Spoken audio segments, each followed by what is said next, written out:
All right, guys, we got breaking Jets news here coming out from Adam Schefter of ESPN. He's reporting that the Jets are retaining the 33rd team to support them on their upcoming GM and head coaching searches. Former Jets GM Mike Tannenbaum and former Vikings GM Rick Spielman will lead the project for the NFL, for their NFL company.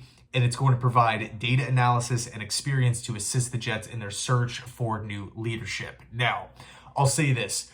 It is awesome news that Woody Johnson and Chris Johnson have some assistance here. This isn't the first time that we've seen the Jets branch out and ask others, for help, for assistance, for guidance in this realm here.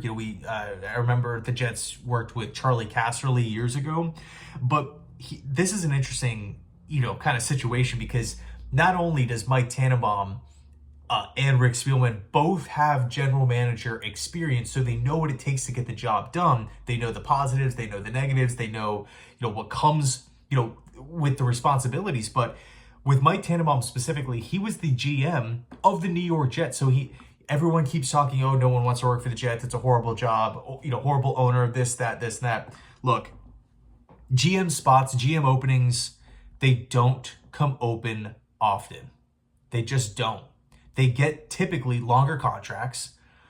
And I'm not saying that the Jets are going to be at the forefront of hiring the number one candidate, but I really don't believe that, it's going to be, especially with Rick Spielman and Mike Tannenbaum helping out here, really trying to find that right candidate. I don't think it's going to be as bad as everyone is projecting it to be. Everyone talking about how bad the Jets GM spot. I mean, you have Woody Johnson potentially going overseas for 4 years, so in turn working with Chris Johnson over here.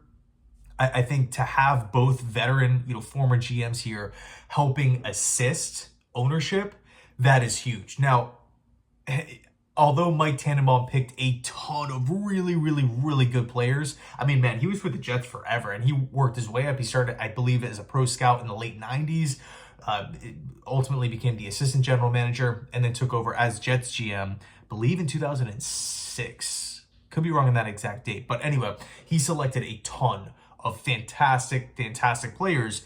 In the end, it ultimately fizzled out. You kind of felt like that post, the end of that, kind of that middle era of the Rex, like before Idzik took over, there was just a lot of swings and misses in the draft. He just never really felt like we were getting a ton of contributors again in that late section.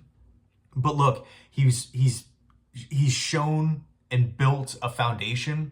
He has been a GM before. He knows what it takes to literally sit in that seat as Jets general manager with this organization, with this ownership.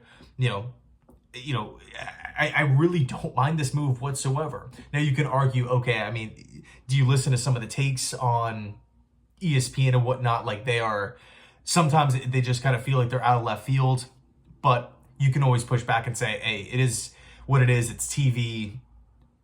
Would these guys actually make those moves if they were sitting in a general manager seat? I would say in some cases, probably not. So anyway, let me know your thoughts down below in the comment section on this. Rick Spielman, Mike Tannenbaum assisting Woody and Chris Johnson to find not only the next general manager, but also the next head coach. So in other words, they're going to establish the vision for this team. They are the ones that are going to be dictating what the future candidates are going to look like, what this team is going to look like in the near future. Anyway, thanks so much for watching. Let me know your thoughts, and as always, go Jets.